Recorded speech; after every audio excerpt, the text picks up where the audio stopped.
Good evening to Class 3, Class 4 and Class 5. Welcome to this evening's Stories from the Shed.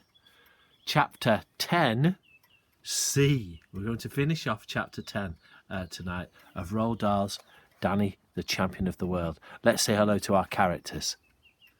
We've got William, Danny's dad. There he is with his spanner. We've got Danny the Champion. There he is. And we've got Doc Spencer, William's old friend. And while we're at it, we'll just wake up Rebel. Let's see if he's awake. Rebel. Evening, Rebel. Okay. And let's go across to Mr. Shoutout. Mr. Shoutout. Oh, I've got something to tell you. It just reminds me. Let's say hello to Pesko. Pesko's missing. Where on earth has he gone to? That's suspicious. Pesko's there. He hasn't taken his sticky hat with him. He hasn't left any raisins or anything. Where's Pesko? Maybe he's flown off somewhere else. Maybe we'll find out later.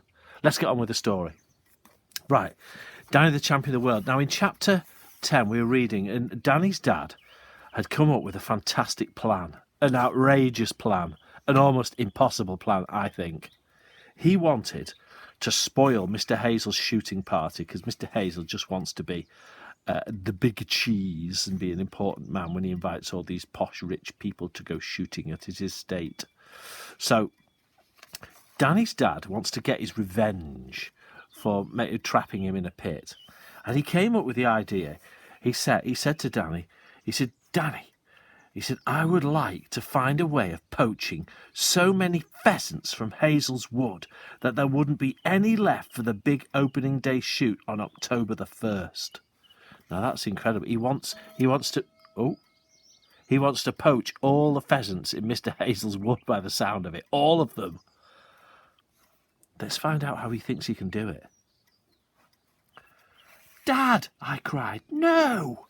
Shh, he said. Listen. If only I could find a way of knocking off a couple of 100 birds all in one go, then Mr. Hazel's party would be the biggest washout in history. 200? I said. That's impossible. Just imagine, Danny, he went on, what a triumph, what a glorious victory that would be. All the dukes and the famous men would arrive in their big cars, and Mr. Hazel would strut about like a peacock, welcoming them and saying things like, plenty of birds out there for you this year, Lord Thistlethwaite, and, my dear Sir Godfrey, this is a great season for pheasants, and a very great season indeed.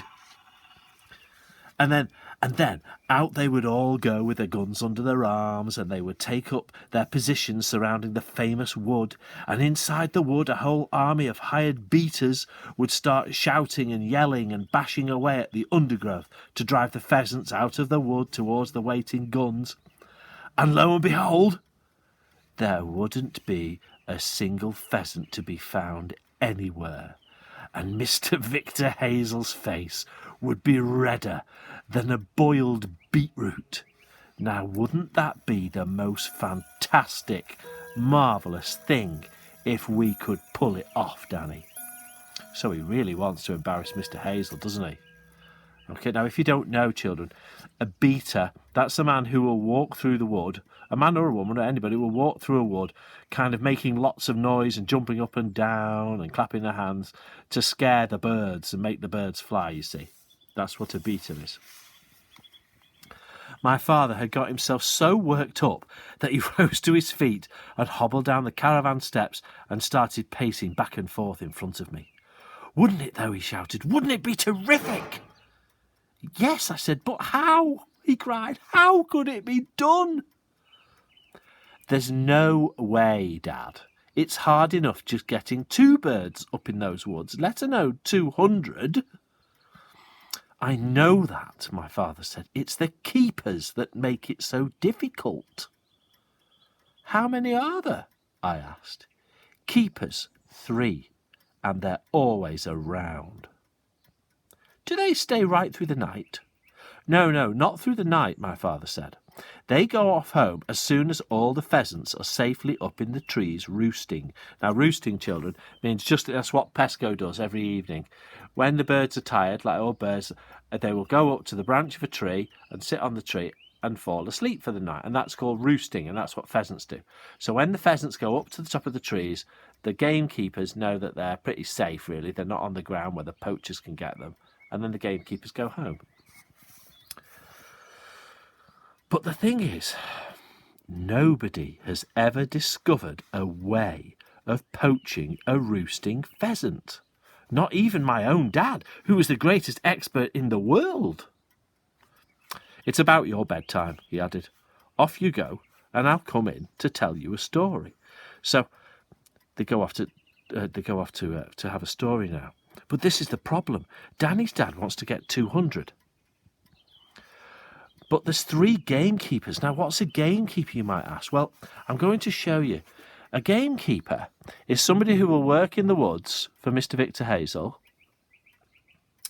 And this is what a gamekeeper might look like. This looks like quite a stern man. He's a man of the countryside. He knows his animals and he knows how the country works. And his job is to look after the woods and the environment and the pheasants. He'll know all about dogs and how to train them. He's a really skilled guy.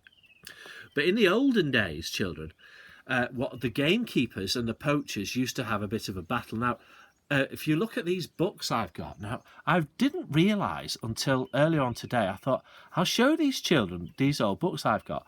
Now, Mr. Spencer's house is full of books. In fact, my wife gets so annoyed with the amount of books I have. I'm surprised she doesn't put them on a big bonfire, but thankfully she hasn't yet. But I have lots of books, but I've still got books now that I had when I was your age.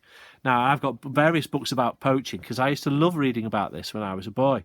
And my mum and dad bought me this many years ago. In fact, I think it says here Christmas 1990 they bought it for me. Now, this is a book about one of the most famous poachers that ever lived in England, and it's called I Walked by Night. Now, you can see how old this book is. Okay, and we'll find out. I'm going to show you. There's a picture of him. There's a picture of one of the life and history of the king of the Norfolk poachers. Now, that's a poacher. That's what he would look like back in the day. And you can always tell. You might ask me, how old is this book? Well, any book you've got, and you can try this out in any of the books you've got at home. If you want to know how old the book is, open the few front pages, look down for a date, and look at this. This book was first published in 1935. Now, if our year is 2020 now, I wonder if one of you could work out and tell me, how old is my book? Okay, can you work it out for me? I want you to work it out for me. How old is my book? Because my maths, I can't quite work it out. I'm tired, you see. You can work that out for me. If it's 1935 when it was published, and it's 2020 now, so I want you to work it out.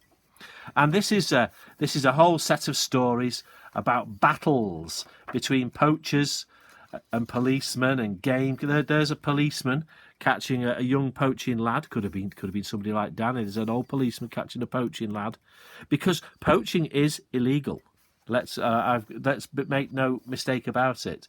What Danny's dad is trying to do is illegal, which isn't really right, but it does make for a smashing story. It has to be said. So anyways, that's one of my Mr. Spencer's old dusty books. But the thing is, where's Pesko? I was wondering about where he might be, but he hasn't been there. I was wondering if perhaps he's flown off to Hazel's Wood by himself. Let's go out and see if we can find him, because I'm worried about him out there on his own, because he doesn't go out of the shed very much, and I wondered if he might be out there in Hazel's Wood. There it is. There's the sign. Hazel's Wood, 6.5 miles. Pesko! Pesko, are you out there? Yeah. Oh, hang on a minute. Oh, he's got Victor Hazel in his pocket. What's he doing out here? Pesko, I'm not sure about you being out here on your own, you know. I really am not. It could be some form. The gamekeeper's waiting.